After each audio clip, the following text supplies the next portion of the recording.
નમસ્કાર મિત્રો, કડીની અંદર વિધાનસભાની પેટા ચૂંટણીના પડઘમ વાગી રહ્યા છે।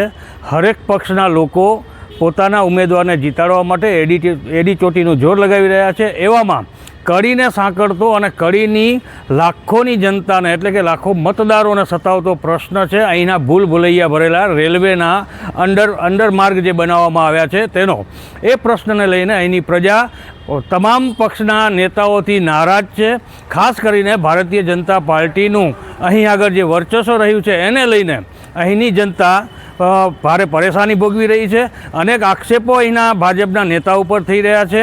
હવે પ્રશ્ન મહત્ત્વનો એ છે કે બહુચરાજીથી જે રેલવે લાઇન અહીંથી જઈ રહી છે એ રેલવે લાઇનની નીચે એક રેલવે લાઇનને ઊંચી કરવામાં આવી છે। ત્યાં આગળ સમતલ જે રેલવે લાઇન હતી એ ઊંચી થઈ જવાથી પાણી ભરાવાનો પ્રશ્ન બન્યો છે।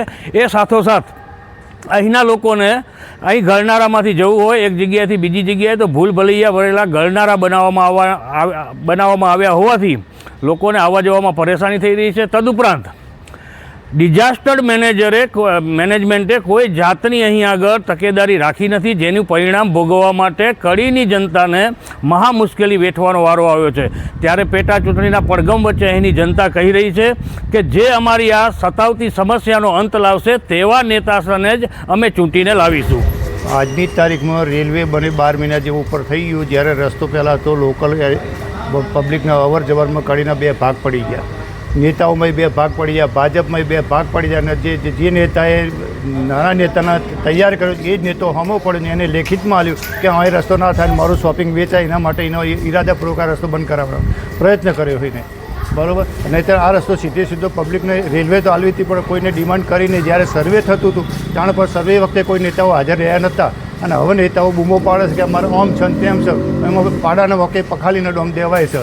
અવારનવાર નાના બાળકો લઈને જવું, સ્ત્રીઓને જવું જોખમ ભરેલું રહેશે। ચોમાસામાં પાણી એક જ રસ્તો ફક્ત હનુમાનજી સિવાય કોઈ જવાબ અને બીમાર માણસ હોય ક્યાંથી ક્યાં આવવું એ મુશ્કેલીનો સવાલ છે। મોટી મુશ્કેલી એ છે।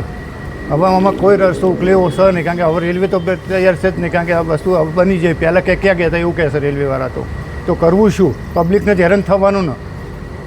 આ મોટી સમસ્યા 2 ભાગ પડી ગયા કડીના નેતાઓના 2 ભાગ પડી ગયા છે, એમાં પબ્લિકનો ખુદડો બોલાય છે। આજે આ રસ્તા ઉપર બેન દીકરીઓની આબરૂનો સવાલ છે એક તો પહેલો, બરાબર। નાના બાળકો વિદ્યાર્થીઓને જવા આવવામાં મુશ્કેલી મોટી ભય રહેલો છે, ક્યારે શું બને કોઈ નહીં। અને અહીંયા લુખા તત્વોનું સ્થાન અંદર ગંડાળું હંતાવાની જગ્યા મળે છે, ક્યારે લુખા તત્વો લૂંટીને ભાગી જાય એવી કોઈ ખાતરી નથી એવી, અને નેતાઓને કોઈ કશું પડી નથી। તો આ બાબતનું યોગ્ય ઘટતું થાય એવું જનતા માગી રહી છે।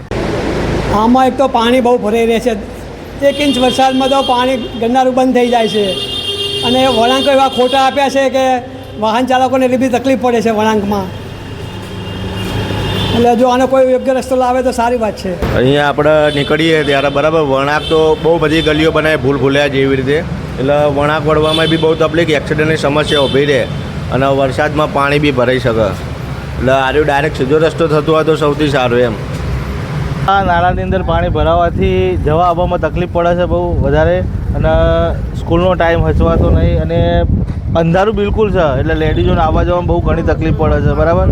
અને લાઇટો બધી બહુ તોડી નાખી છે અને 2-3 વખત બાઇક લઈને સ્લીપ ખવાઈ પડી ગયા કે કાકાને વાગ્યું હતું, અને 2-3 વખત લાઇટો બી બંધ થઈ જાય છે, બરાબર।